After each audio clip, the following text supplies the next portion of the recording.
దేవుని బిడ్డలారా, ప్రభువైన యేసు క్రీస్తు నామంలో మీ అందరికీ శుభం కలుగాక.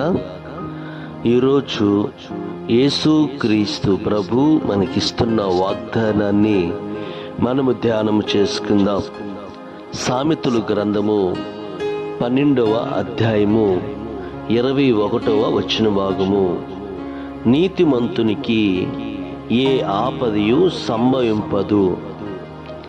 ప్రియ దేవుని బిడ్డలారా, యేసుక్రీస్తు ప్రభు నీతిమంతుడు. ఆయన తన ప్రశస్తమైన రక్తము ద్వారా మనను కూడా నీతిమంతులుగా తీర్చినటువంటి వాడు.